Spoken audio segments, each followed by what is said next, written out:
లేకుండా ఓసీగా ప్రయాణం చేస్తావా? నీ బాబు దొరుకున్నావా బస్సు? మీ బాబుదా అండి? Shut up. 100 ఫైన్ కడతావా, జైలు కడతావా? ఫైనే కడతానండి. ఏ ఇంకెప్పుడు ఇలా చేయొద్దు. అంటే టికెట్ తీసుకోపోయినా ఫైన్ కట్టద్దు అంటారా? టికెట్ లేకుండా జర్నీ చేయొద్దు అంటున్నాను. దేనికి? నా దగ్గర డబ్బులు లేవు. 500 రేపు తీసుకొచ్చి ఇచ్చి ఇవి తీసుకెళ్తాను. నేనేమైనా తాకట్టు వ్యాపారం చేస్తున్నానా? అయితే మీ అడ్రస్ ఇవ్వండి. రాసుకోండి. మద్దలపాలెం వెళ్ళాలంటే ఏ బస్ ఎక్కాలండి?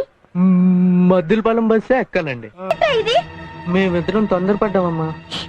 పెళ్లి చేసుకున్నాం అనాలి. ఓ, పెళ్లి చేసుకున్నావమ్మా. నాకు చెప్పకుండా పెళ్లి చేసుకోవడానికి నువ్వు నాకు చెప్పావా? చిన్నప్పుడే మీ బాబు తస్తే ఎలకల మంది నువ్వే చంపేసావా? నిన్ను మదర్ వర్షంలో పెంచితే మదర్ వరీసా కాదు, మా మదర్ టెరీసా. అన్నాడు ఏంటయ్యా? మొగుడు సంపాదిస్తేనే ఏ పిల్లమైనా బుద్ధిగా ఉంటుంది, లేకపోతే చేతగాని వాడని చెప్పి ఎవరితోనో లేచిపోతుంది. మీ ఆవిడ అందుకే లేచిపోయిందా అండి?